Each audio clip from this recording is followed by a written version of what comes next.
Pronto. Primeiro eu vou começar hoje propondo um desafio para a gente, né? Eu selecionei 3 questões de concurso com base nessa primeira parte que a gente estudou, que é relacionada ao mercado financeiro e ao funcionamento do Banco Central.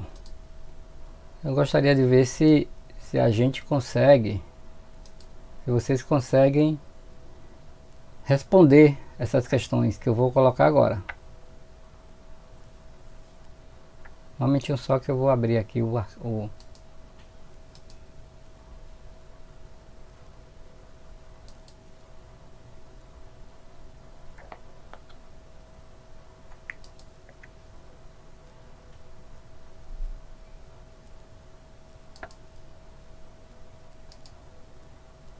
Pronto.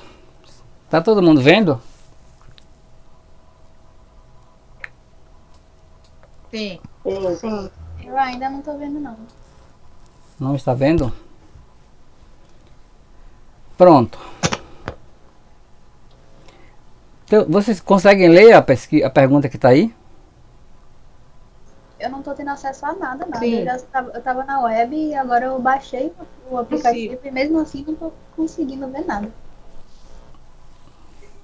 Eu consigo enxergar.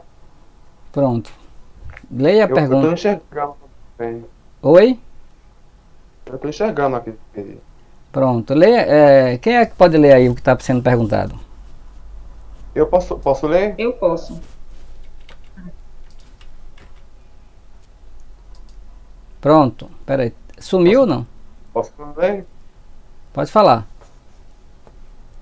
Na configuração atual do sistema financeiro nacional, a instância máxima de decisão é alçada do ou da. Letra A, Banco Central do Brasil. Letra B, Comissão de Valores Imobiliários. Letra C, Conselho Monetário Nacional. Letra D, Banco do Brasil. E letra E, Ministério da Economia. Pronto. Na configuração atual do sistema financeiro, a instância máxima de decisão é de alçada do Banco Central do Brasil, Comissão de Valores Imobiliários, Conselho Monetário Nacional, Banco do Brasil ou Ministério da Economia. Quem se arrisca aí em dizer qual é a resposta C? Eu posso arriscar? Sim. Pronto, eu acho a letra A, é Banco Central do Brasil. Não. É Conselho Monetário Nacional, letra C. Alguém mais acha que é isso mesmo? Eu acho que é isso. Conselho Letra Monetário. C. Alguém discorda? Eu também acho que é o Conselho Monetário Nacional. Isso. Eles estão falando de instância máxima de decisão. Exatamente. Eu acho que é a letra A. Quem falou que é a letra A? Eu também acho que a letra A. Rafaela. Certo. Alguém mais acha que é a letra A? Eu. Pronto. Nós estamos divididos aí entre a letra A e a letra C, não é isso? Uhum. Na verdade, a resposta correta é a letra C. A instância máxima de decisões do sistema financeiro é o Conselho Monetário Nacional. O Banco Central é o órgão abaixo do Conselho Monetário Nacional. Ele é orientado para executar Era isso que eu ia as decisões, tá certo? As decisões, a instância máxima de decisão é do Conselho. O Banco Central é um órgão de fiscalização. Ele fiscaliza, ele toma atitudes a partir das decisões saídas do Conselho Monetário Nacional, que é formado por três órgãos, né? O Conselho Monetário Nacional é formado pelo ministro da Economia, que eu falei que é o Paulo Guedes, o presidente do Banco Central e mais um secretário especial do Ministério da Economia. Então esses três formam o Conselho Monetário Nacional, e é desse Conselho Monetário Nacional que saem as orientações para a política econômica do país, que vai ser fiscalizada e em parte executada pelo Banco Central. Uma delas é fixação da meta de inflação do país para aquele ano e outras decisões que o Conselho Monetário Nacional toma. Então a resposta certa aí é a letra C. Tá certo? Conselho Monetário Nacional, né? Conselho Monetário Nacional. Tá certo. Aí, a segunda questão. Ó, você percebe o seguinte: isso é questão de um concurso executado pelo Banco da Amazônia, certo? É o Banco da Amazônia. É um concurso do Banco da Amazônia, se não me engano, é de 2018. Então a resposta certa é Conselho Monetário Nacional. É, letra C. Ok? No material que eu... Pronto, pode falar.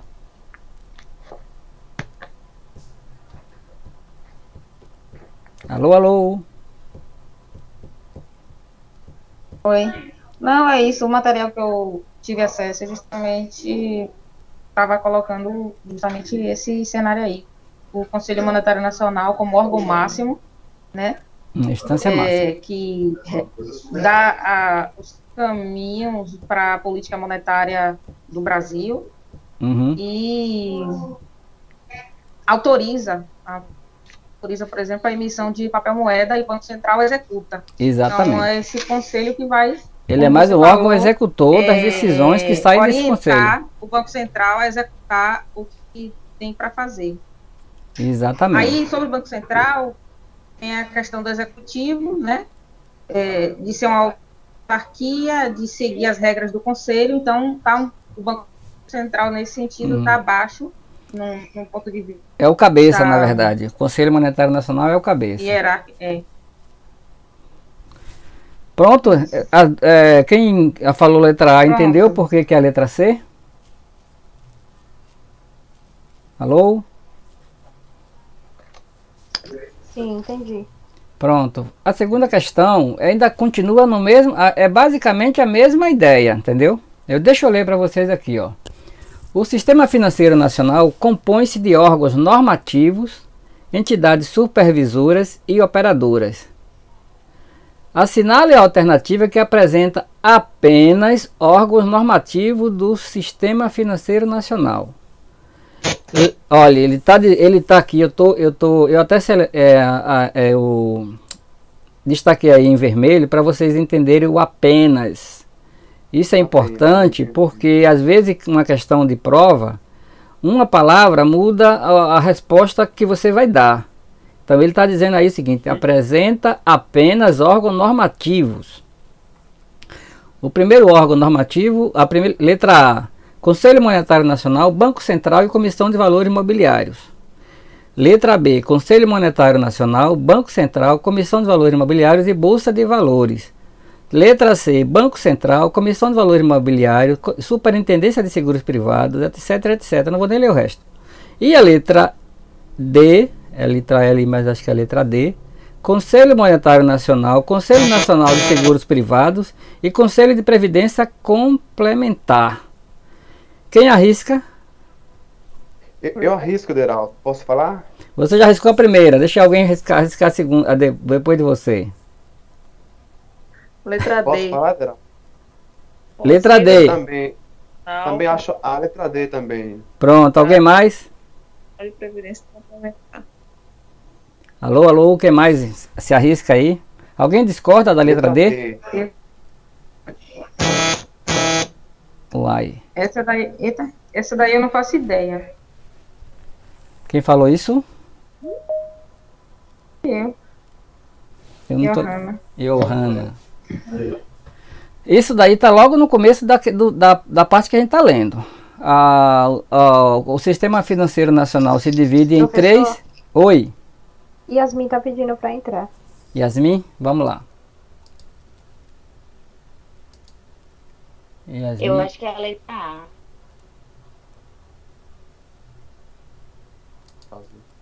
Letra B. Letra A, órgão. Letra B, perdão. Letra B. Letra B de bola. Letra B de bola. Alguém discorda? Alguém concorda? Geraldo. Oi. É a letra E, que no caso é D, né? Isto. É Letra E, Isso. D. Eu ia falar isso agora, é a letra E. É isso, é porque tá errado aqui, é letra D a resposta. órgãos normativos. Pronto. Olha, órgão normativo, conforme está no material, existe o órgão normativo, o fiscalizador e o executor. São três instâncias que formam o Sistema Financeiro Nacional. Órgão normativo, nós já sabemos que o Conselho Monetário Nacional é um, tá certo? Nós já sabemos que o Conselho Monetário Nacional é um. O Banco Central é normativo? Não. É executor, supervisor. Ele é supervisor, não é isso? Isso. Então, resposta A não é. A letra B, Conselho Monetário Nacional, sim, é normativo. Banco Central, de novo. Não. Também não é. Eu não vou nem citar os outros, que não tem nada a ver aqui, certo? Na letra C, Banco Central novamente. Comissão de Valores Imobiliários, Superintendência de Seguros Privados, Superintendência Nacional de Previdência Complementar. A letra D, na verdade, aqui é a letra E, na verdade, porque tem um erro aqui na configuração, né? Letra D aqui, Banco Central. Então, todas as respostas que tinha o Banco Central como órgão normativo estão erradas, tá certo? Vocês concordam? Sim. Todas elas Sim. que tem órgão central como verdade. normativo está errado. Eu acho que aqui Isso, mas na hora fica confuso mesmo.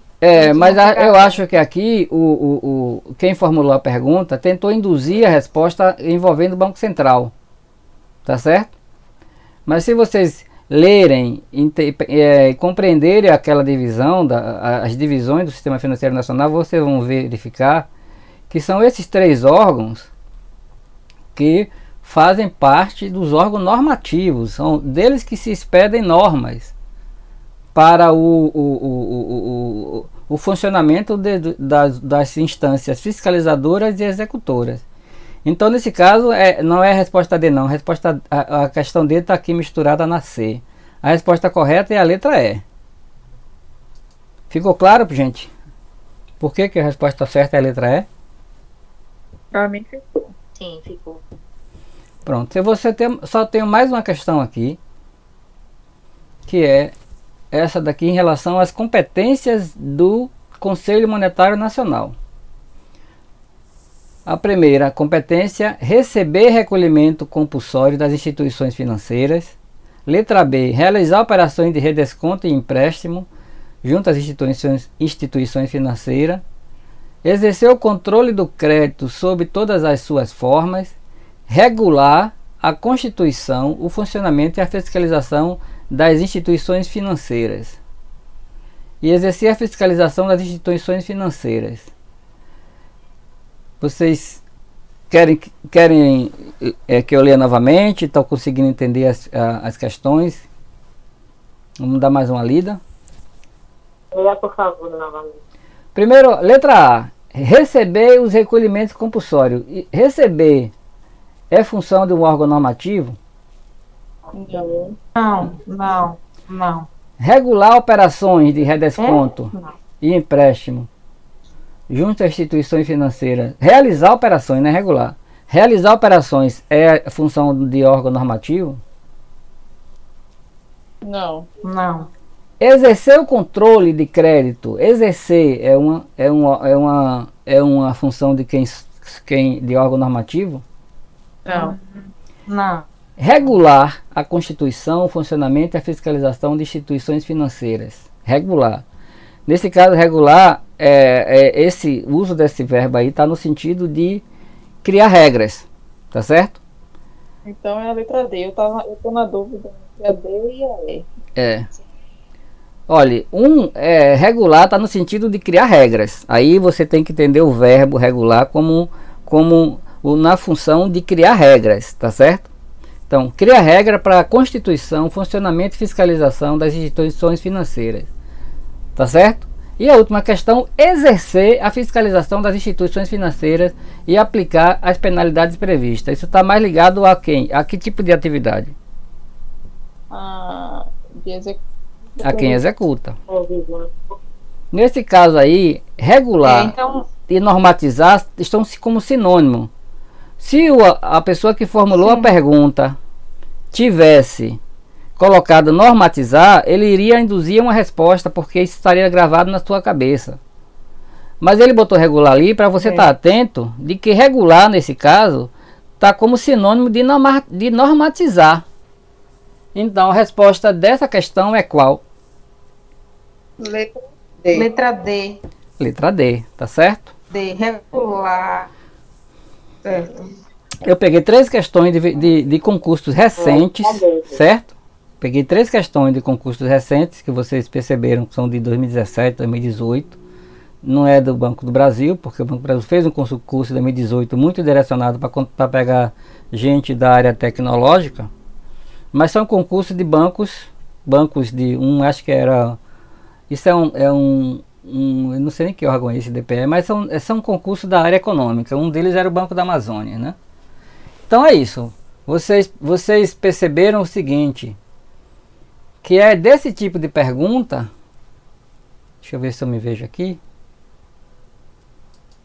Voltando aqui para a tela. É esse tipo de perguntas que são formalizadas, que são formuladas, e que vai exigir que vocês conheçam, tenham estudado e que estejam atentos a as chamadas nuances de cada opção que ele está te dando para você responder sim ou não. Tá certo? Alguém quer comentar alguma coisa sobre essas 3 questões? Qual foi a dificuldade de encontrar a resposta? As 2 primeiras são tranquilas, né? A última de dúvida. As 2 alternativas, as últimas 2. Mas a sua dúvida não estava por causa do uso do verbo regular? É isso, por isso mesmo. Pois é. Pois é o verbo que estava induzindo a resposta. Eu tenho uma observação. Pode falar. No caso, as respostas aí, o que deu sentido às respostas foi o verbo, na verdade. No caso aí, regular como você mesmo acabou de dizer, dá sentido de normatizar, da norma, né? Então, o que deu o sentido da resposta foi o verbo.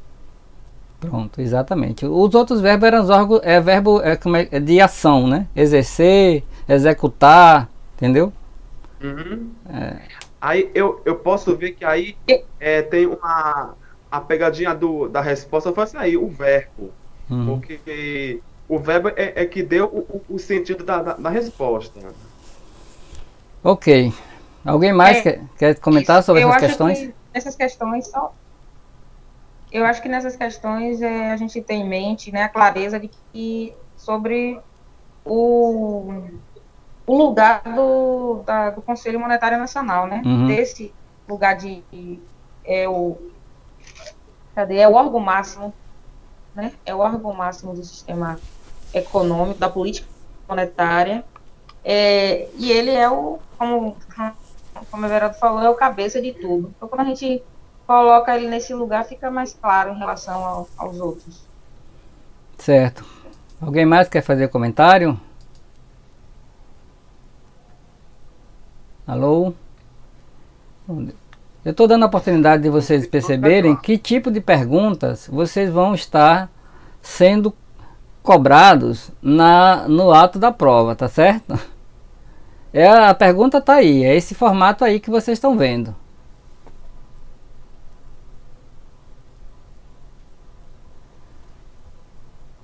Tá bom? Podemos seguir?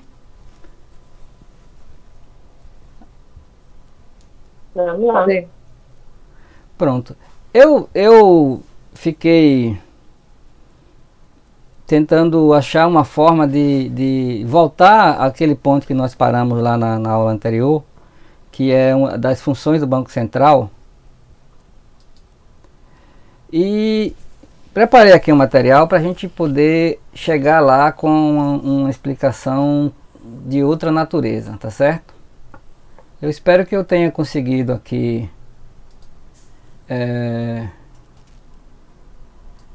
eu vou tentar ser o mais claro possível e também rápido, porque a gente já temos quase 1 hora, né, que a gente começou essa aula. E vou tentar ver aqui. Eu vou pegar um exemplo. Eu acredito que todo mundo sabe o que é um cheque pré-datado. Estou certo ou estou errado? Quem é que sabe o que é um cheque pré-datado? Eu não sei.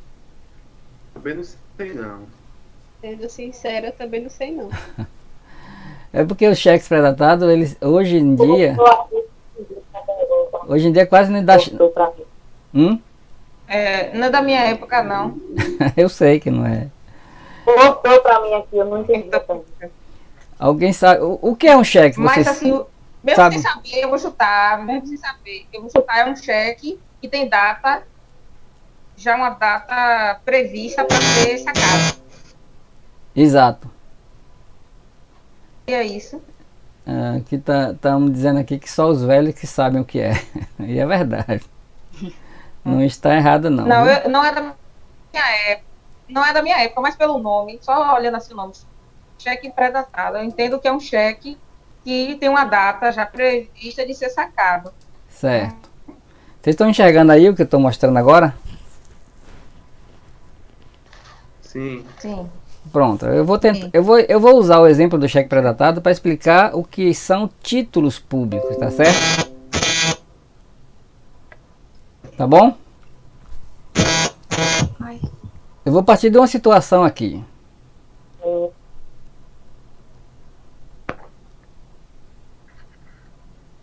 Pronto. Eu tenho aqui uma situação seguinte. Eu tenho esse moço aí, que é o Fabrício,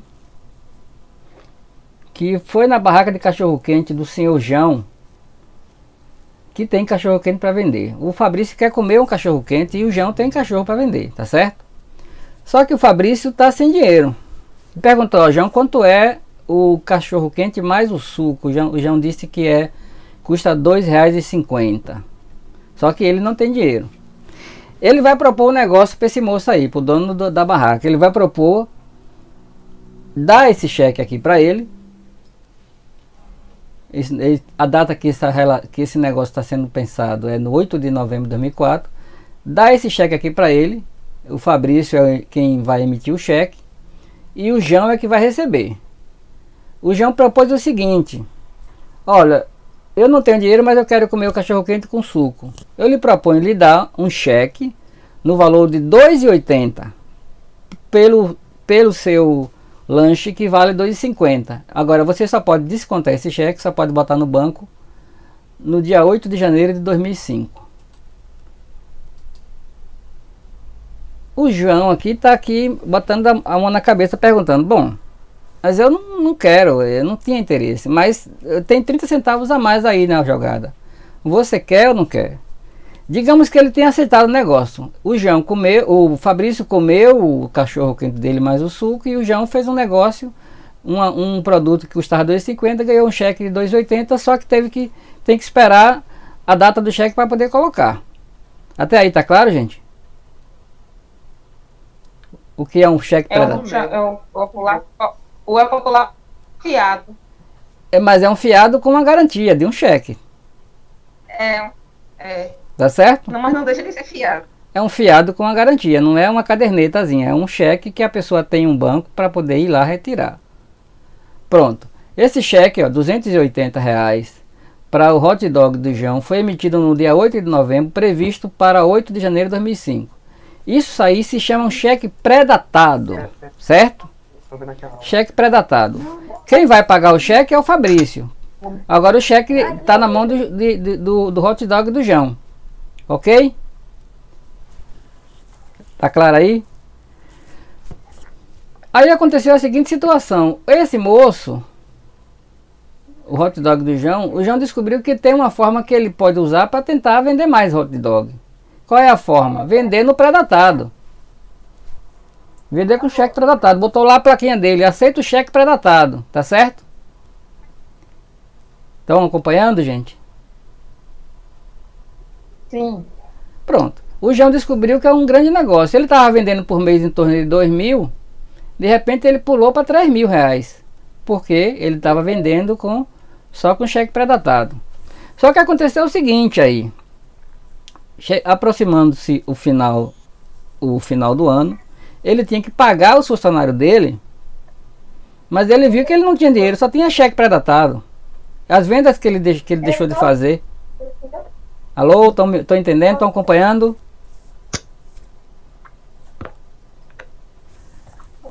Pronto. Alô. Olha os áudios abertos aí. Pronto. No dia 15 de dezembro, o João percebeu o seguinte, que ele tinha 3.000 para receber, mas ele precisava pagar os funcionários dele. O 13º tem que ser pago no dia 20 de dezembro. Aí ele não tinha, ele tinha isso aqui para receber. Mas aí ele descobriu que ele poderia ir no banco e propor ao banco que o banco adiantasse esse valor dos 3.000, e o banco iria cobrar uma taxa, evidentemente. Então ele fez esse seguinte negócio. Ele entregou o cheque que ele tinha a receber para o banco no mês de janeiro e recebeu adiantado 2.900. Pagou os funcionários dele e ficou com um dinheirinho a mais aí para poder fazer a ceia de Natal. Ele realizou um negócio com o banco ganhou na intermediação financeira. O banco vai ganhar 100 reais aí nessa operação. Só que aconteceu também o seguinte, ó, o Fabrício, ele não deu um pré-datado só para no cachorro quente. Ele emitiu um bocado de cheque pré-datado, porque ele tinha um dinheiro para receber no dia 8 de janeiro. Por isso que ele colocou a data de 8 de janeiro para receber. Então, na soma dos cheques que ele deu, ele viu que ele somou 5.000 reais e estava com esse dinheiro na mão. Só que, digamos que ele tenha recebido o compromisso que ele tinha para receber no dia 8 de janeiro, a pessoa pagou antes, entregou lá para o dia 20, entregou a ele o valor. E ele viu o seguinte: o que é que eu vou fazer com esse dinheiro? Eu estava esperando só para pagar meus compromissos no dia 8. O que ele pensou em fazer? Procurar as pessoas a quem ele propôs resgatar a quem ele deu os cheques, e propôs resgatar os cheques antes da data, certo? Ele tinha que pagar 5.000 no dia 8, ele pegou todos os cheques que estavam rodando aí, os cheques voadores dele na praça, e conseguiu um desconto de antecipação, e pagou por ele somente 4.900, tá certo? Ele ia pagar 5.000, como ele recebeu o dinheiro antes, resgatou todos os cheques e pagou 4.900, negociou: olha, tem seu cheque tal, eu te dou aqui esse valor. E no final das contas ele conseguiu economizar 100 reais no resgate antecipado desses cheques. Aí eu pergunto a vocês, quem ganhou e quem perdeu nessas negociações? Quem será que ganhou e quem perdeu nessa coisa de dar cheque pré-datado, trocar no banco, depois o Fabrício ir lá e resgatar os cheques? Quem foi que ganhou e quem foi que perdeu? Será que o Fabrício perdeu porque ele não esperou receber o valor em janeiro e acabou pagando juros? O João, que tinha 3.000 para receber, mas recebeu apenas 2.900? O banco, que entregou o dinheiro antecipadamente, correndo o risco de cheque sem fundo? Alguém perdeu nesse negócio?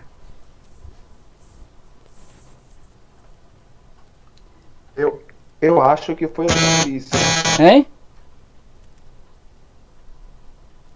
Quem disse que foi o João aí?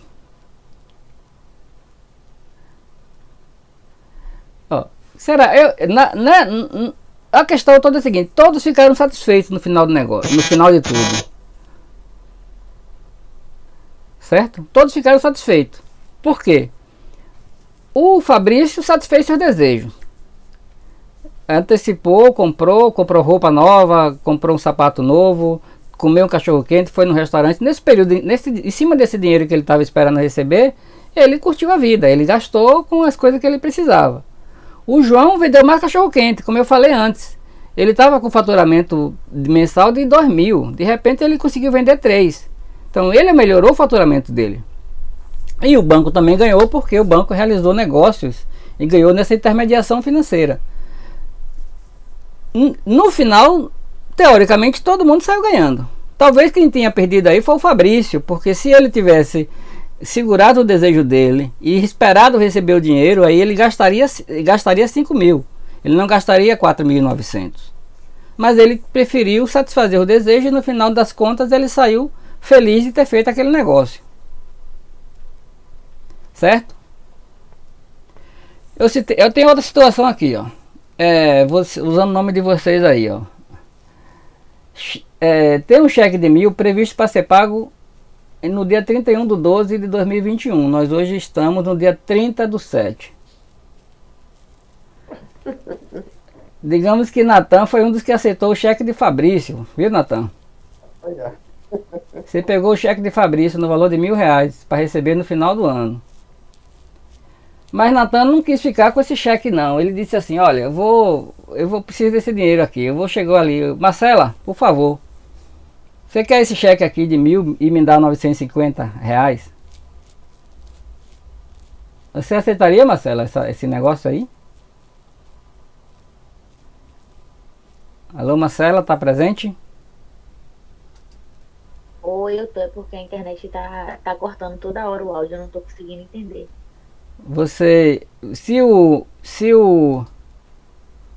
Se o Natan, com o cheque de Fabrício, que você não sabe nem quem é, chegasse para você, olha, tô com esse cheque aqui para receber no final do ano, me dê R$950 que eu te passo o cheque.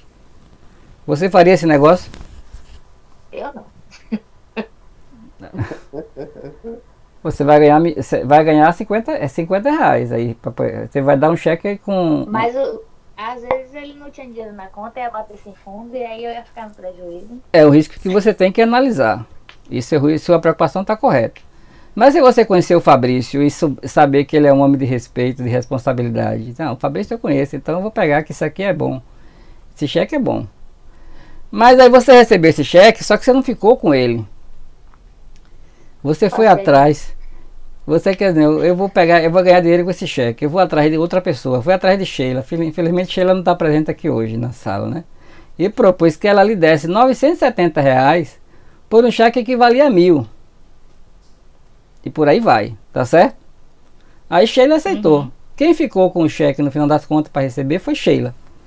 E ela pode ter feito algum outro negócio mais para frente, tá certo?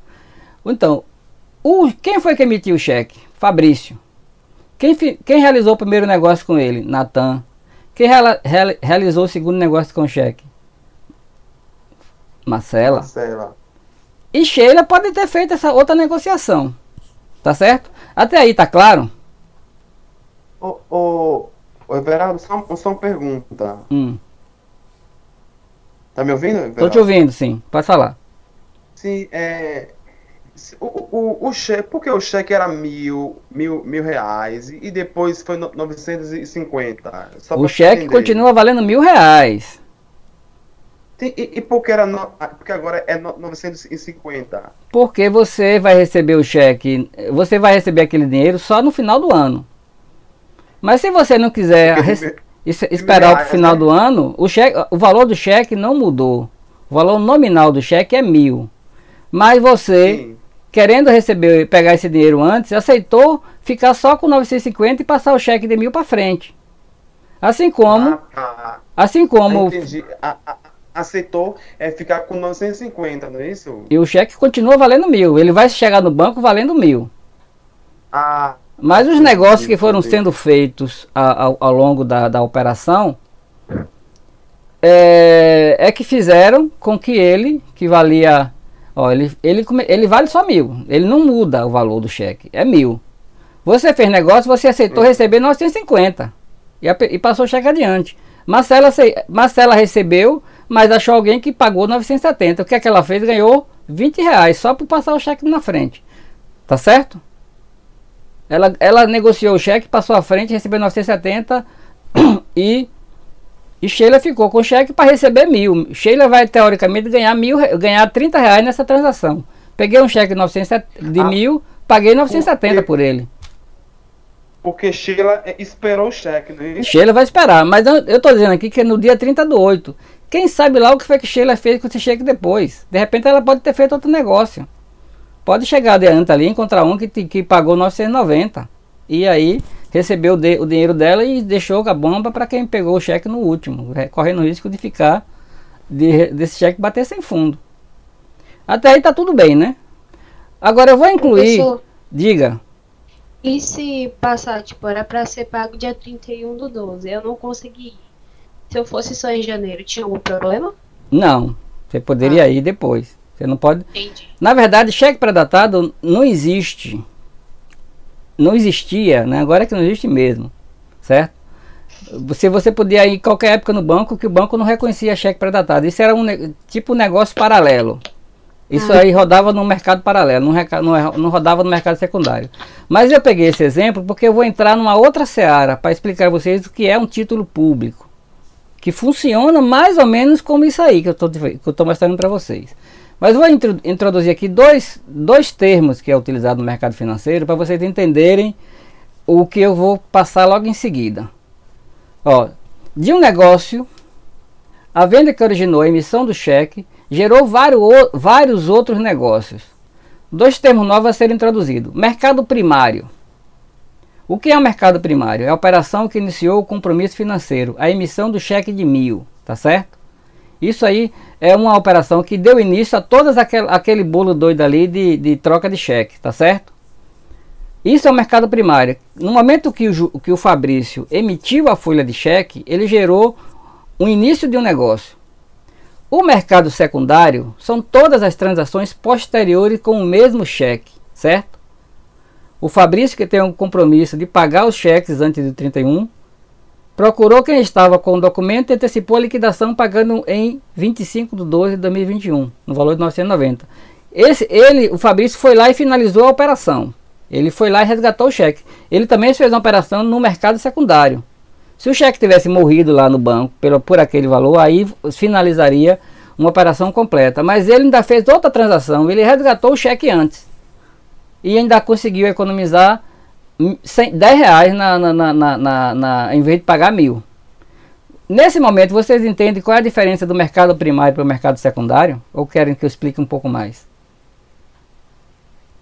Eu gostaria que o senhor explicasse mais um pouquinho sobre essa questão. Ainda estou um pouco na dúvida. Alguém mais, gente?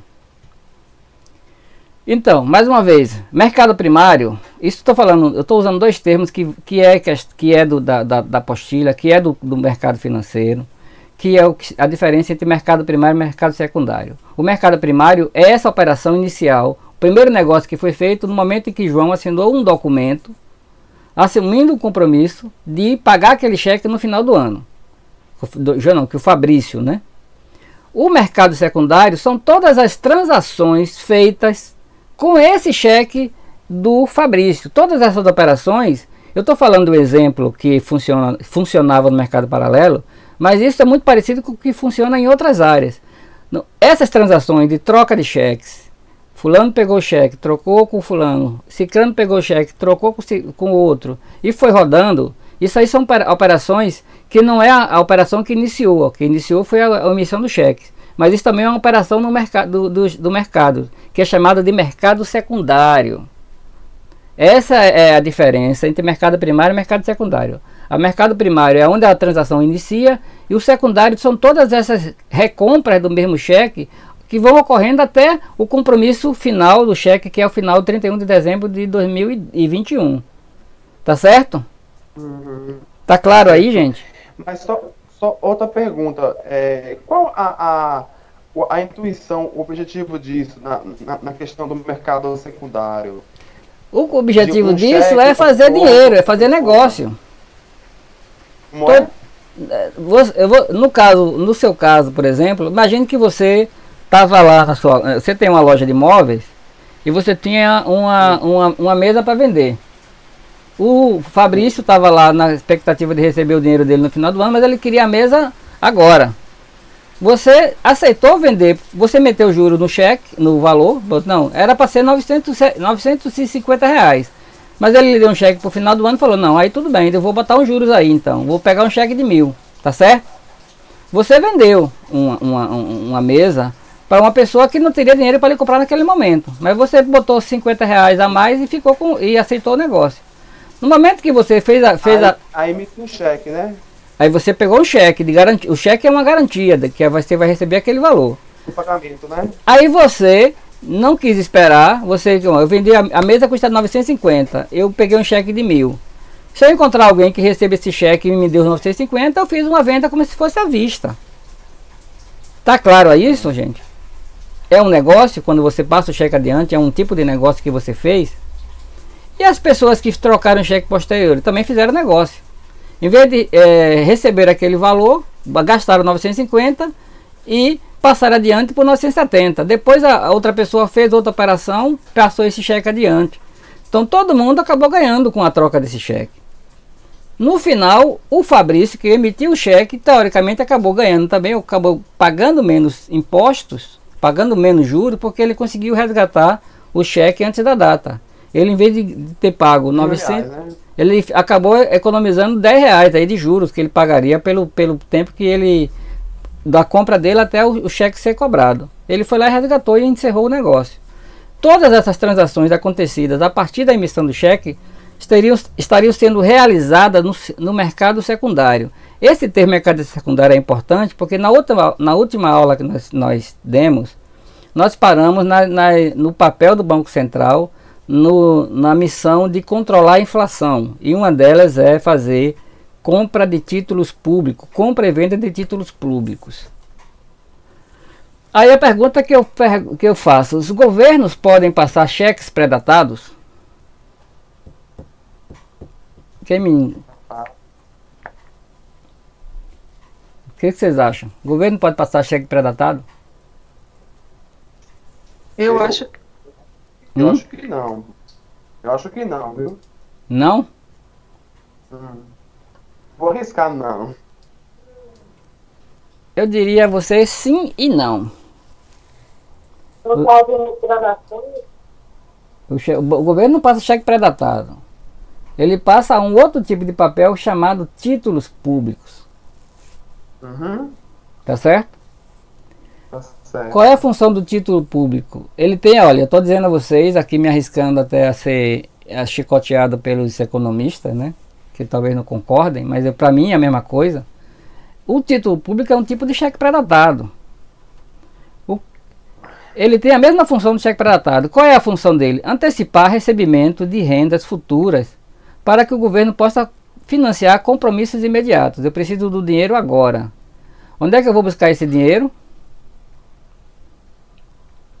Eu vou oferecer, eu não posso oferecer cheque pré-datado, eu ofereço títulos públicos. Qual é a intenção disso? Antecipar recebimento de rendas futuras para financiar compromissos imediatos. Por exemplo, quais são as rendas futuras que um governo tem a receber? Imposto de taxa, não é isso?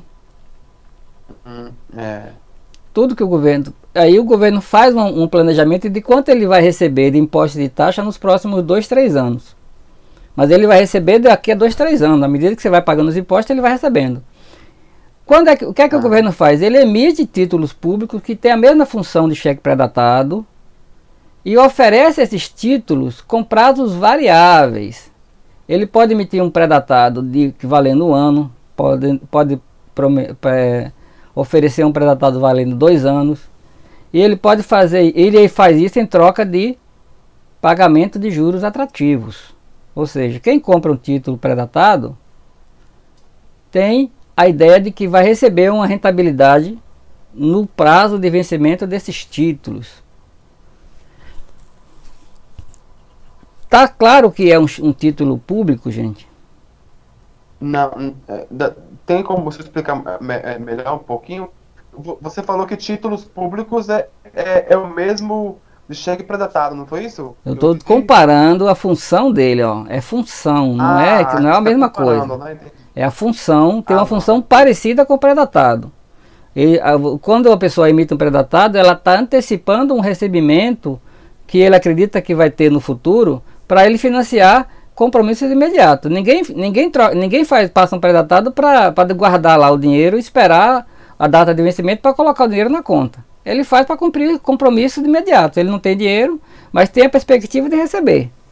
Tá certo?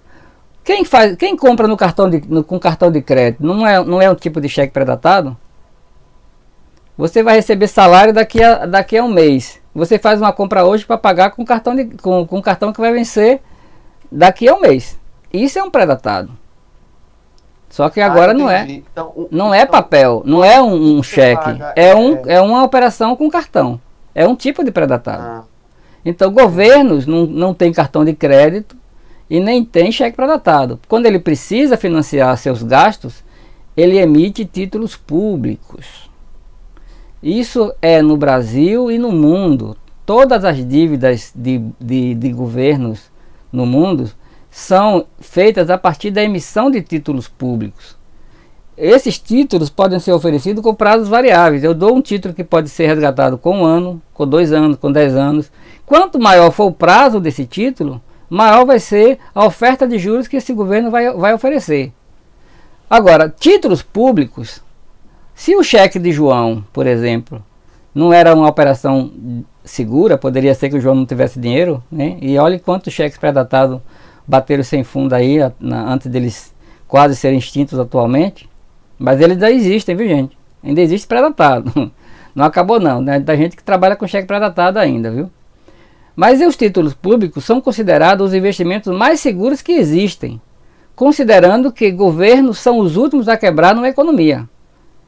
Se um governo quebrar, significa que as outras instituições financeiras já foram todas para a bancarrota. Por isso que título público é considerado um dos investimentos mais seguros que existem. Nós vamos falar de títulos públicos no transcorrer dessas nossas aulas, mas o princípio é esse: títulos públicos são considerados os investimentos mais seguros. Pronto. Quando vocês ouvirem falar em dívida pública, estamos falando da quantidade de títulos que o governo lançou e que estão na mão dos investidores, o chamado mercado. Ó, a dívida pública do Brasil é tantos bilhões, tantos trilhões. Esses títulos públicos, essa dívida pública é correspondente à quantidade de títulos que o governo federal emitiu e está na mão dos investidores, tá certo? Tá claro isso aí? Dívida pública e título público é quase sinônimo. Eu falei a vocês do mercado primário, não falei na operação lá com o do João passando cheque? Não falei isso? Alô?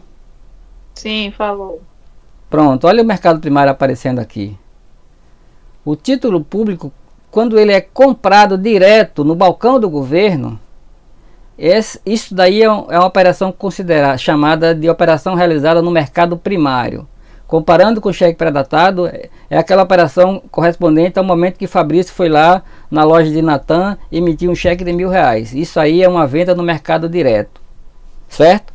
Agora, assim como aquelas outras pessoas fizeram negócio, Natan passou para Marcela, Marcela passou para Sheila, quem compra título público também pode vender a terceiros. Aí você realiza transações no mercado secundário. Então, quem comprou direto no balcão através de um tesouro direto, fez uma compra no mercado primário, ali quando o governo está emitindo seus pré-datados para quem quiser comprar.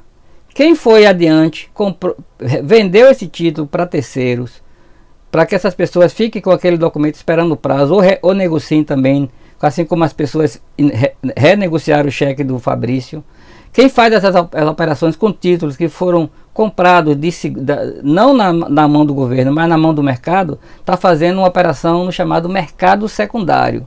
Essa parte aí está clara para vocês? Professor, você pode explicar novamente porque o sinal aqui caiu, aí voltou agora novamente. Você Pronto. pode explicar novamente? Por favor? Fora Natan, alguém mais tem dúvida?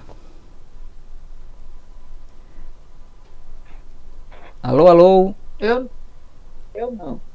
Ficou claro, gente? Olha, eu tô aqui introduzindo termos que a gente vai lidar com esses termos no transcorrer do curso, tá certo? Eu entendi. Dívida pública é igual a título público. Quando fala assim, a dívida pública brasileira corresponde a R$1 trilhão. Você está falando o quê? Da quantidade de títulos públicos que o governo vendeu aí para o mercado, certo?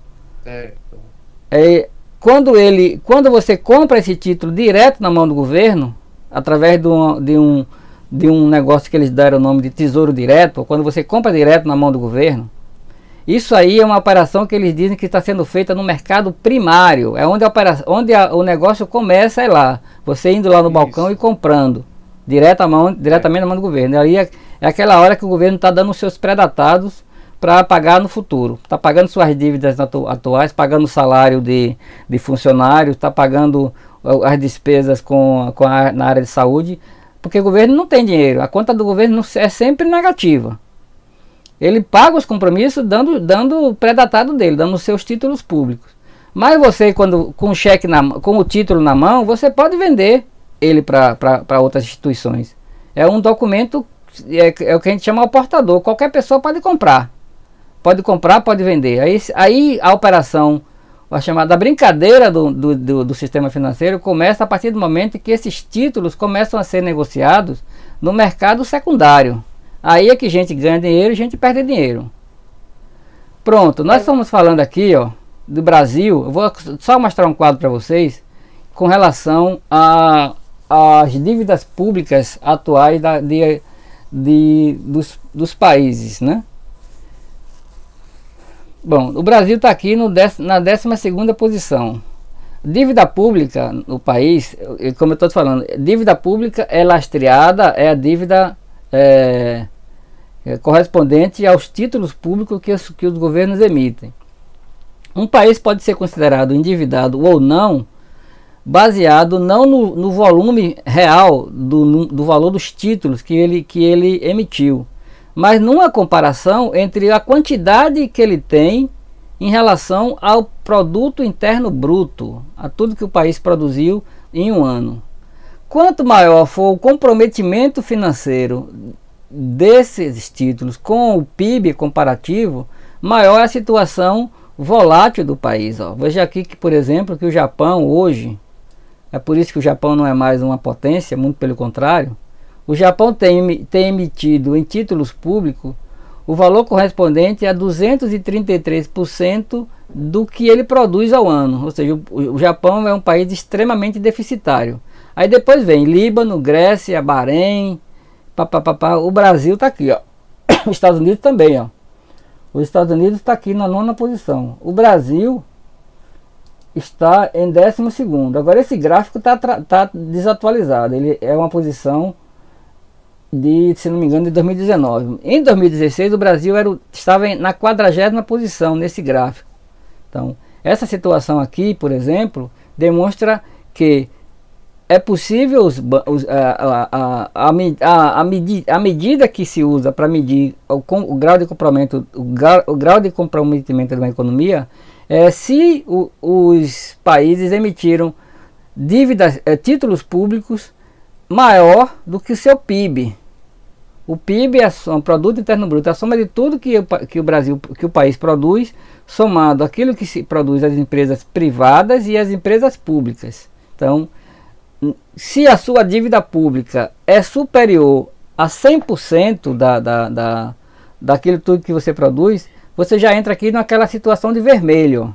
Aqui no caso, estaríamos aqui ainda em azul. O que passou de 100% significa que se você não pagasse nada durante um ano, ainda assim você não conseguiria pagar sua dívida. Pronto. Eu queria agora voltar para o último ponto que nós tratamos na aula anterior, tá certo? Oi, Everaldo? Sim. Só uma dúvida. Quem emite os títulos públicos é o Tesouro Nacional? Autorizado pelo governo federal. Aí tem toda uma questão, envolve o Banco Central, envolve Conselho Monetário Nacional, quem autoriza no final, quem dá o aval é o Conselho. Quem executa aí, no caso, é o Banco Central, autoriza a emissão de títulos públicos. Os títulos são emitidos com esse propósito, é para financiar dívidas futuras lastreadas na previsão de receita que os governos vão ter. É por isso que existem vários prazos. Eu posso emitir, no caso do Japão, por exemplo, ele deve ter muito título ali para vencer em 10 anos, por exemplo. Tá certo? Tá certo. Alguém tem mais dúvida? Ideal, toda essa operação, assim, no caso dos títulos, tudo autorizado primeiramente do Conselho para depois o Banco Central, não é isso? Exatamente. Quem passa também por autorização do Conselho Monetário Nacional. Certo? Oi? Passa por autorização do Conselho do Mercado do Conselho Monetário Nacional. Pronto. Aí eu vou retomar aqui agora o ponto que nós paramos na última aula, que é explicar como é que o Banco Central faz para controlar o giro da economia, com foco principal em manter a economia ativa e também controlar a inflação. O Banco Central, com relação aos títulos públicos, ele funciona como uma pessoa que compra os títulos no chamado mercado secundário. Ele vai lá, ele percebe que os títulos estão circulando. Se ele achar que vale... veja só, eu vou botar só uma questão. Todas aquelas trocas de cheques que nós falamos aqui, ó, todas essas trocas de cheque que nós falamos aqui, tudo isso foi gerando negócio. Vocês compreendem? Você, Natan, vendeu a mesa para o Fabrício. Você ofereceu a Marcela, você fez negócio, pegou dinheiro. Marcela pegou esse cheque, passou para Sheila, também fez dinheiro. Sheila fez negócio ainda porque acabou antecipando o cheque e entregando a Fabrício. Todas essas transações fizeram com que a economia girasse. Mas esse giro da economia, quando o giro está muito acelerado, pode acontecer que isso acabe criando uma pressão sobre a inflação, ou seja, tem muita circulação de negócios. Se isso for percebido pelo Banco Central, ele vai fazer o seguinte: ele vai fazer compra de títulos públicos que estão circulando no mercado. Ele vai comprar os títulos. E ao comprar, ele vai diminuir o giro da economia, ele vai diminuir o giro dos negócios que estão sendo executados. Quando você retém crédito, retém o giro, você enxuga o mercado e você vai possibilitar com que menos negócios sejam feitos. Quando esses títulos estão soltos no mercado, menos negócios serão feitos. Esses menos negócios podem fazer com que a situação em relação às perspectivas de aumento de inflação sejam diminuídas. Então o Banco Central ele compra e vende esses títulos a partir do momento do giro. Se ele entender que ele deve revender para voltar a economia a ter um giro maior, quem vai dizer isso são os índices que ele trabalha lá. Os analistas trabalham com índices. Olha, está acontecendo isso, está acontecendo aquilo. Então, qual é a ação agora? Compra títulos, tira os títulos do mercado, vai lá e resgata. Opa, de repente resgatou demais, vamos colocar títulos de volta. Aí coloca títulos de volta. Essa operação não está sendo feita no mercado primário, não, está sendo feita no mercado secundário. Os títulos já estão na rua. Eles não venceram ainda, eles estão ainda, tem prazo. Ele vai vencer daqui a 2 anos, daqui a 10 anos, daqui a 2 anos, daqui a 3, daqui a 10, conforme o pré-datado que foi dado. Ele resgata os títulos e bota de volta a partir dos índices que ele tem lá na sua mão, tá certo? Ele controla isso aí que se chama, é aí que o Banco Central atua nas operações do mercado aberto, comprando e vendendo títulos governamentais. Esse ponto tá claro, gente? Aderado, só uma observação. Quando o Banco Central ele compra e vende títulos no mercado livre, aí já é um mercado secundário, não é isso? Isso é secundário, exatamente, você está correto. Secundário. Quando ele compra e vende, já deixa de ser o primário, onde os títulos foram inicialmente para ser secundário, não é isso? Ele não comprou no Tesouro Direto, ele está comprando no mercado, está comprando no chamado, nesse giro aí que está acontecendo depois que o título foi emitido. Esses títulos estão sendo gerados, estão gerando negócio de muito acelerado, ele resolve recuperar esses títulos para poder diminuir a pressão inflacionária. Quando isso aí está acontecendo, que está tirando muito dinheiro e ele precisa voltar a soltar esses títulos, ele vai e vende. Aí vendendo, a economia volta a girar. Isso aí quem vai determinar se ele deve ou não deve fazer isso são os gráficos lá dos analistas do Banco Central, tá certo? Eles não estão emitindo, eles não estão nem liquidando os títulos e nem estão comprando direto do governo. Eles estão comprando de quem está vendendo. Digamos o seguinte, que o Banco Central percebeu que aquela transação lá de cheques de Fabrício, Natan, Marcela, Sheila estava gerando negócio demais. Ele foi lá e disse: ô fulano, me dê aqui, me dê esse cheque aqui, ó. Toma aqui, eu estou te pagando isso aqui por esse cheque. Beleza, você tirou ele do mercado. Ele parou de gerar negócio no mercado. Vocês percebem isso? Que se o Banco Central descobrir essa operação com o cheque pré-datado é uma operação clandestina. O Banco Central, ele compra esses títulos. Ele compra. Então o Banco Central ele compra esses títulos no Tesouro Nacional, não é isso? Não, ele não compra no Tesouro Nacional. Quem compra no Tesouro Nacional são os investidores. Quem está querendo pegar título do governo. Ele compra desse mercado secundário. No caso, por exemplo, na comparação que eu fiz com relação ao cheque pré-datado, ele não comprou esse cheque, ele não comprou o título na mão do Fabrício.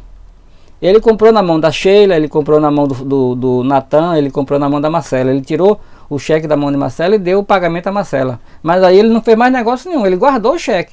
Matou o cheque parou de gerar negócio.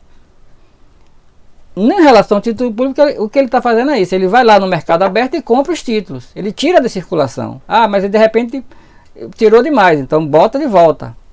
Quem vai dizer isso, a ação que ele vai fazer é exatamente os gráficos, as análises, os analistas que estão lá ganhando uma fortuna para dizer: não, está na hora de comprar, está na hora de vender. Normalmente eles acertam, mas também erram bastante, né? Mas essa operação no mercado aberto que eu estava querendo explicar para vocês, da aula anterior. Como é que funciona essa questão dos títulos governamentais. Por que o Banco Central, ao fazer isso, ele controla o giro da economia? Ficou claro, gente? Posso passar para o segundo item aí, que está com 1, mas é 2 e é 3? Pode. Pronto. Depósito compulsório. Como também a função aí é a mesma coisa. O Banco Central tem essa outra ferramenta também para aumentar e diminuir o giro da economia. Os bancos eles têm dinheiro de clientes em 3 níveis principais. Um é na conta corrente, certo? O outro é na poupança. No terceiro são nos outros tipos de investimento que o cliente pode colocar dinheiro no banco. CDB, RDB, fundos, ações, tudo que na verdade ações não, vou ficar só com CDB, RDB, que é um tipo de aplicação igual, poupança e conta corrente. Todo mundo sabe que dinheiro em conta corrente não rende juros, tá certo? Todo mundo sabe disso? Se você deixar R$1.000 na conta corrente, você não vai pagar juros, não vai ganhar juros de nenhum. Alô? Alguém tem R$1.000 na conta corrente aí para me emprestar?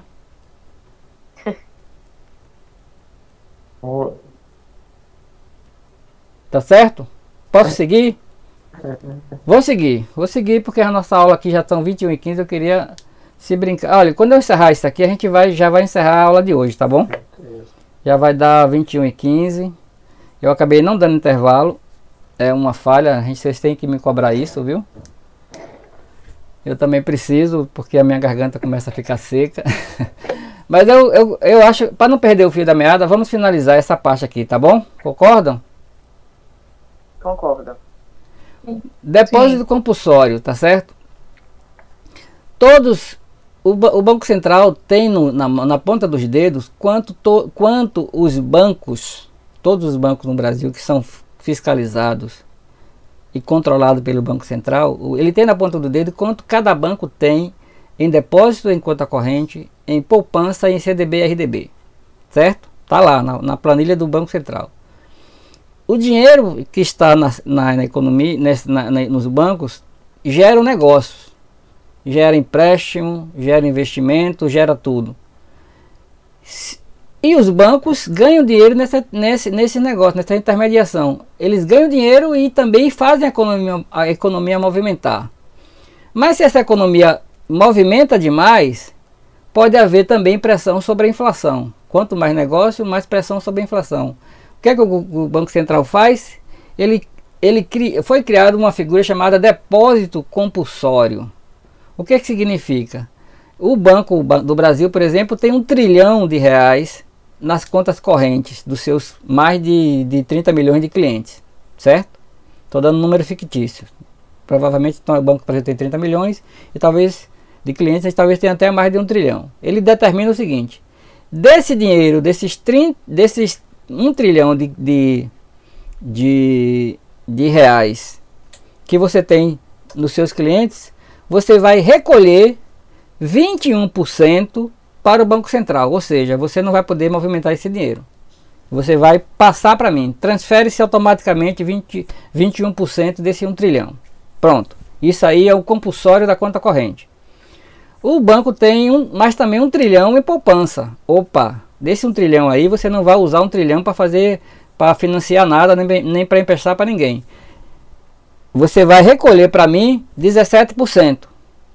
Ou eu tenho lá mais 1 trilhão aplicado em CDB e RDB. Também você não pode usar tudo para fazer negócio.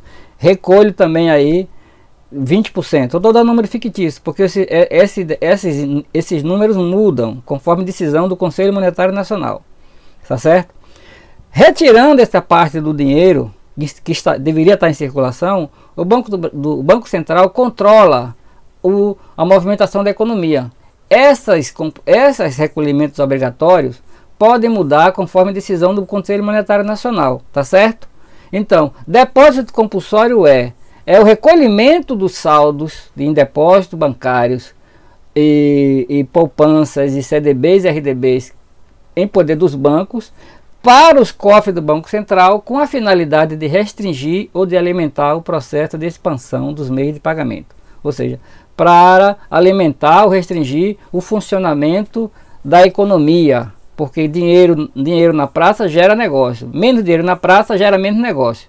Se há impressão da inflação, você recolhe. Se de repente está faltando dinheiro, as coisas estão ficando difíceis, as pessoas não estão conseguindo financiar seu carro, sua casa, seus negócios nas suas empresas, aí ele flexibiliza, permite que os bancos emprestem um pouco mais. Essa definição de depósito compulsório ficou clara para vocês? Professor, ele recolhe o saldo de que conta? Da poupança ou da corrente? Das três, da poupança, da conta corrente e também do CDB-RDB. Eu vou falar mais adiante. CDB-RDB é um tipo de aplicação que você pode fazer no banco, certo? É um tipo de aplicação que você pode fazer no banco. Mas ele faz o que? Com que esse dinheiro que os bancos poderiam usar, você recebe o dinheiro do cliente.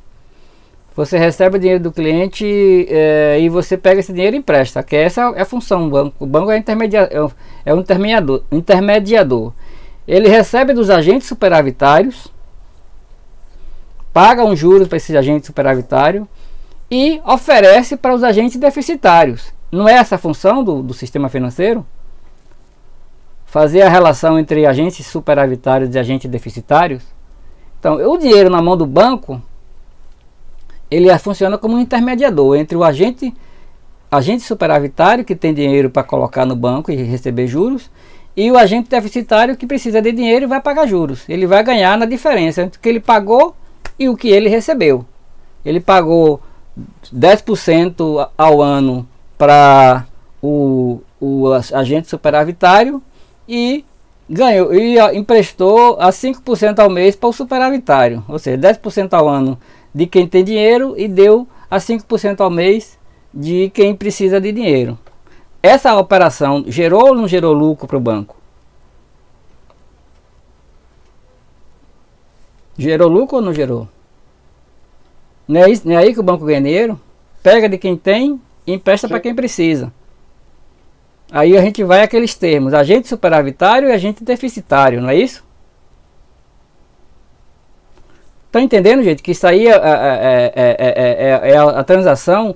E o banco que tem 1 trilhão não pode emprestar 1 trilhão, só pode emprestar 800 bilhões. Tem poupança 1 trilhão, mas não pode emprestar a poupança 1 trilhão. Tem que prestar só 800. Então, esse dinheiro que foi recolhido pelo Banco Central, que ele tirou da praça, os bancos não podem operar com esse dinheiro. Tá certo? Ficou claro isso? Ficou sim. Pronto. Quem tiver dúvida, como eu falei já com quem fez a entrevista comigo, eu abri a possibilidade de, fora das aulas síncronas, a gente debater aquilo que ficar em dúvida, tá certo? Então aqui nós estamos aqui no processo de oferecer o conteúdo do edital, e a gente necessita também às vezes correr, por isso que eu estou produzindo algumas artes, alguns textos paralelos, e vou colocar à disposição, porque às vezes a gente precisa também ter a possibilidade de deixar um pouco a aula correr, e aquelas dúvidas mais pontuais a gente tenta tirar fora daqui. Vocês podem manter contato comigo, o que precisar para esclarecer, a gente vai estar sempre à disposição. Então, nessas funções, lá na parte da apostila que vocês receberam, quando ele fala de como é que o Banco Central age no mercado para conter a inflação ou melhorar o giro da economia, ele tem essas três ferramentas: a operação no mercado aberto, compra e venda de títulos públicos, e o depósito compulsório, tirando dinheiro do mercado, recolocando conforme a necessidade, ou de enxugar a economia, ou de voltar a fazer com que ela seja alimentada para poder garantir que o sistema funcione. Senão, se ele recolher tudo, os bancos não vão ter dinheiro para emprestar, as empresas não vão ter onde tirar dinheiro, enfim, vai cair na mão do cigano, né? Aí a coisa aí desanda. A terceira opção é uma situação mais difícil de ser entendida, porque parte dos negócios que são feitos no sistema bancário, eles são feitos assim, de um total desconhecimento de quem está fora do sistema, né? Essa operação de redesconto é uma coisa que pouca gente sabe que existe, mas ela existe, tá certo? O que é um redesconto? Vou dar só um exemplo. O Bradesco, por exemplo, financia veículos, não é isso? Estou certo que o Bradesco financia veículos? Sim. Sim. Quando você compra um veículo no valor de 50 mil reais, o seu devedor, o chamado na hora que você assina um contrato de compra de um veículo, você está fazendo uma operação no mercado primário ou secundário? Primário. Primário. Não é isso? Concordam com Beatriz? Eu acho que sim, né? Mercado primário. Você foi lá, comprou um carro, assinou um contrato de que vai pagar aquele carro em 5 anos. O total do carro é 50 mil. Mas se somar todas as parcelas que você vai pagar em 5 anos, vai dar 100 mil reais, né? Você vai pagar, somando todas as parcelas, você vai pagar 100 mil. O que é que acontece? Esse banco que vendeu aquele carro, teoricamente ele vai ficar lá com o seu contratinho, esperar aquele dinheiro cair aos pingados, né? Aos pingadinhos, né? Cada parcela de um ano durante 5 anos, 60 parcelas. Esse banco pode trocar esse título no Banco Central, pode oferecer aquele contrato que ela fez com você para pagar em 60 meses, pode ir ao Banco Central e oferecer esse contrato como uma garantia de um valor que você vai pegar ao Banco Central. Então, eu dou como uma garantia. Eu vou receber o valor antecipado, o Banco Central vai jogar no cofre desse banco um valor correspondente a esse compromisso financeiro que o devedor do carro fez, vai dar ao banco e vai receber um valor em cima desse valor, que não é nem os 50 mil que foi contratada no início, e nem a soma dos 100 mil que está previsto quando somar todas as parcelas. Ou seja, isso aí, no nível do Banco Central, é uma operação de redesconto. Redesconto. O negócio é do Davi com o Bradesco, ou do Paulo com o Bradesco. Mas o Banco Central foi lá, o banco precisou, olha o termo que ele está usando aí, descasamento de curtíssimo ou curto prazo entre as suas operações credoras. Pode acontecer que o banco precise fazer isso, porque quando ele percebe que ele fez muitas operações de longo prazo, e ele tem compromissos para assumir de curto ou de curtíssimo prazo, ele necessita recorrer ao Banco Central para que esse valor seja antecipado para ele, com o propósito dele não ficar sem dinheiro para pagar os compromissos nesse curto prazo. Essa operação, às vezes, é obrigada pelo Banco Central para o banco fazer, se ele percebe que aquele banco está ficando com valores a receber em longuíssimo prazo e compromissos assumidos a curto prazo. Então, essa operação de redesconto é feita pelo Banco Central para evitar que bancos quebrem ou que o sistema seja prejudicado por um banco que quebrou. Isso aí também ajuda a fazer, essa é uma das missões do Banco Central também, para fazer com que a economia funcione harmonicamente, sem bancos quebrando, sem instituições financeiras passando por dificuldades. Isso pode acontecer, mas é função do Banco Central. Isso daí que a gente está dando é função dos bancos centrais do mundo inteiro, é isso que eles fazem. A função dos bancos centrais, o Banco Central do Brasil, o Banco Central americano, o Fed, o Banco Central europeu, é isso, é controlar esse giro para controlar a inflação, evitar que as empresas quebrem, evitar que os bancos quebrem, e para isso eles têm que trabalhar em cima de índices, de avaliações de analistas. Por isso que tem tanta gente ganhando dinheiro para fazer análise, às vezes erra, às vezes acerta, mas a função deles é fornecer dados para os bancos centrais poderem atuar nesses 3 aspectos aí que estão colocados, tá bom? Professor, Oi. mas afinal, o devedor ele acaba devendo a quem? Ao Bradesco ou ao Banco Central? Ele deve ao Bradesco. Sim. Aí Se essa transação que o Bradesco e o Banco Central fez já foi secundária. É no mercado secundário, exatamente. Entendi. Isso você está correto. Isso aí é transação no mercado secundário. Agora, se o cara não pagar a dívida, quem vai ficar com o pepino? É o Bradesco ou é o Banco Central? O Banco Central. Banco Central? Quem mais acredita nisso? O Bradesco. A dívida é do Bradesco. Se não pagar, é o Bradesco que vai arcar. Mas se o Bradesco fez muitos negócios desse tipo e de repente ele viu que ele emprestou dinheiro a quem não podia pagar, numa quantidade enorme, isso pode fazer com que o Bradesco entre em processo de falência. Não é isso? Vendeu carros. Entendi. Então, tipo assim, mesmo se o devedor não pagar e o Bradesco tiver feito, bora falar assim, esse rolo com o Banco Central, é o Bradesco que ainda fica... É a dívida do Bradesco. Entendi. Agora já aconteceu no Brasil algumas vezes, alguns bancos, eu vou citar um exemplo, se vocês quiserem pesquisar internet ou outros lugares a respeito do Banco Econômico e outro banco, Banco Nacional. O Banco Nacional foi um banco que inclusive era o banco que patrocinava Ayrton Senna, certo? Era um banco poderoso no Brasil, ao nível de Itaú e de Bradesco. O Banco Nacional não existe mais. Uma das razões que levaram o Banco Nacional a falir, o econômico também, foi exatamente... Vocês estão vendo aqui que eu tô tentando marcar aqui?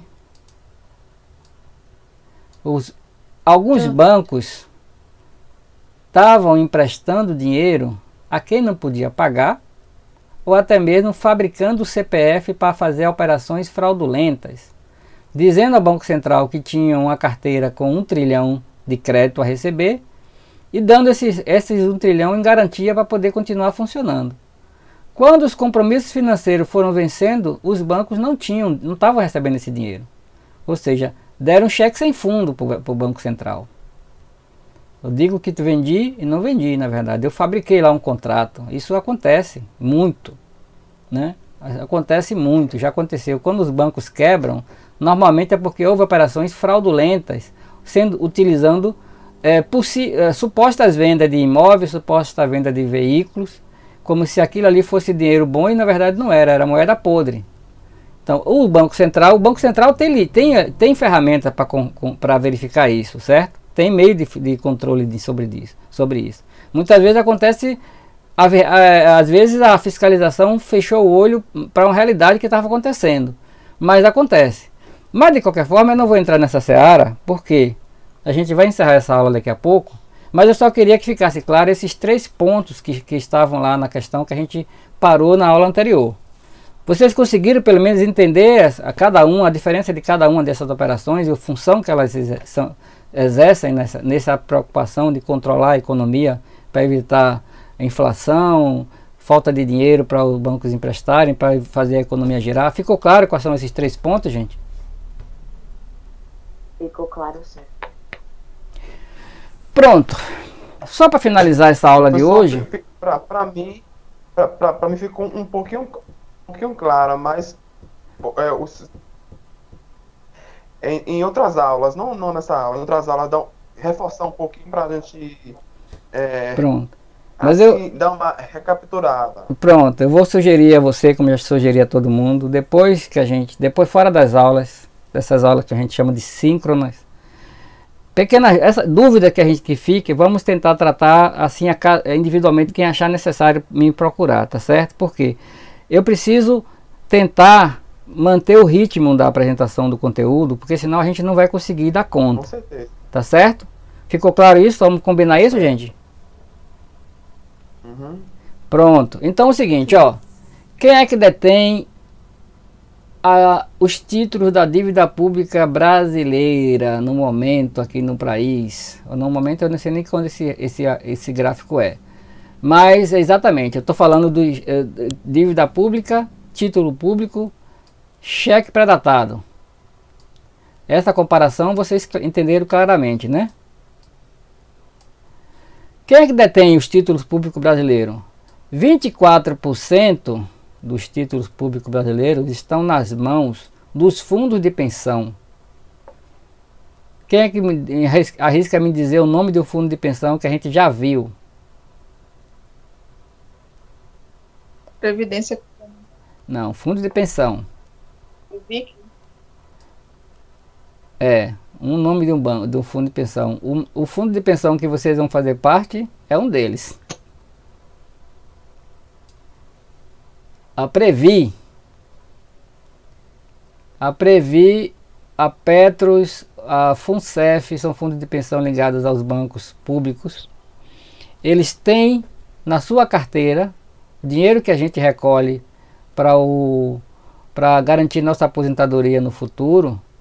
24% dos títulos públicos do governo federal, dos pré-datados do governo federal, estão com os fundos de pensão. 26% estão com fundos de investimentos, são esses fundos que os bancos oferecem para quem quer ganhar dinheiro, né? Eles usam isso aqui para oferecer investimentos de baixo risco. Eles usam títulos públicos como garantia de investimento de baixo risco. Os bancos em geral, olha, fundos de investimento e instituições financeiras são diferentes. Por que são diferentes? Porque os bancos têm fundos de instituições financeiras, fundos de investimento, certo? O Banco do Brasil tem uma instituição que é fundo de investimento, mas eles funcionam como CNPJs diferentes, como se fossem empresas diferentes. Então, parte dos títulos públicos estão nas mãos dos bancos, 22%, diretamente mas uma parte está também nos fundos de investimentos. A maior parte é ligada aos bancos, mas tem fundo de investimento que não é ligado a banco nenhum. Como, por exemplo, a XP Investimento. A XP não é um banco. É uma empresa que só trabalha negociando títulos e ações. Então, a XP, por exemplo, estaria aqui, nessa categoria de fundo de investimento. Estrangeiro, 11,93% da dívida pública brasileira está na mão de instituições estrangeiras. Pode ser banco, pode ser pessoas, tá certo? O próprio governo tem, eu diria que essa parte aqui seria aqueles negócios que o Banco Central fez, tirando os títulos da praça. 4,38 está na mão do Banco Central. Empresa de seguro também pode ser possuidor de títulos públicos, e outros 5%, que esses outros podem ser pessoas físicas. Não só fundo de investimento, nem instituições, pode ser gente que foi lá e comprou os títulos no Tesouro Direto. Ou seja, fez uma compra no mercado primário. Tá certo? Eu vou interromper então, gente, que aqui encerra. E eu acho que por hoje tá bom, né? 21h36, não dei intervalo. Acredito que vocês estão cansados. Ou não? É. Não é isso? Sim. Então, alguém quer fazer algum comentário? A aula de hoje foi clara? Não ficou clara? Como é que ficou? Alô, alô? Tem alguém aí? Alô, alô? Tem alguém aí? Sim. Vocês estão muito mudos hoje, viu? Olha, Tranquilo. pra Ficou mim claro, ficou sim. clara. Só Certo? a última parte, talvez eu não tenha entendido tanto quanto eu gostaria. A parte final, né? Mas é isso. A parte final, eu diria a vocês que não é que não ficou claro só para vocês. Normalmente é isso mesmo. Quando você começa... Quando a roda do parafuso começa a entrar naquela parte mais dura, realmente ele começa a ter dificuldade de apertar, não é isso? É o que acontece normalmente. Mas a nossa missão, vocês entendem o seguinte, que na última rodada do parafuso, que foi na aula anterior, também ficou ali amarrado. E eu retomei hoje, naquele ponto que ficou amarrado, e eu acredito que tenha ficado mais claro. Eu estou certo? Ficou mais claro para mim. Pronto, mas são 21h38, não dei intervalo, vou encerrar a aula aqui, viu? Eu só gostaria que vocês abrissem as câmeras para a gente registrar a nossa aula de hoje. Pode ser? Para a gente mandar para o grupo? Então vamos lá.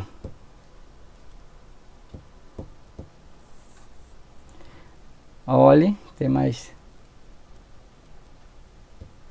Como é que eu faço aqui para mostrar mais gente? Porra, eu precisava ter uma aula melhor de uso do Teams, hein? Alguém quer me dar aula de Teams depois aí? Não é, Marcela? É Marcela que está ali em cima? Acho que é, né? É. A Rafaela. Vou precisar de uma aula de Teams. Quem souber usar Teams, quiser me dar aula, eu aceito. Tá bom, Beatriz? Estão satisfeitos, estão acompanhando, tá difícil, tá complicado, tá fácil? Qual é a avaliação que vocês fazem até agora? Eu já conversei com algumas pessoas aqui, acho que conversei com Marcela, Beatriz, conversei com...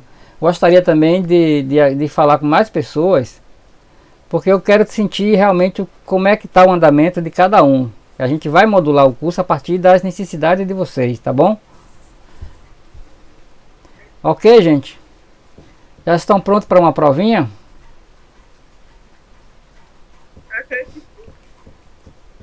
Podemos preparar uma provinha? Eu não vou preparar a prova não. Se eu tivesse dado o conteúdo todo, eu ia fazer isso. Eu ia fazer uma prova. Mas eu só vou fazer uma provinha quando eu terminar de dar o capítulo todo. Que a gente ainda vai falar do terceiro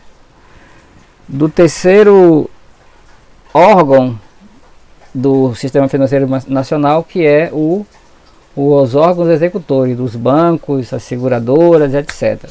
Tá certo? Encerramos aqui por hoje.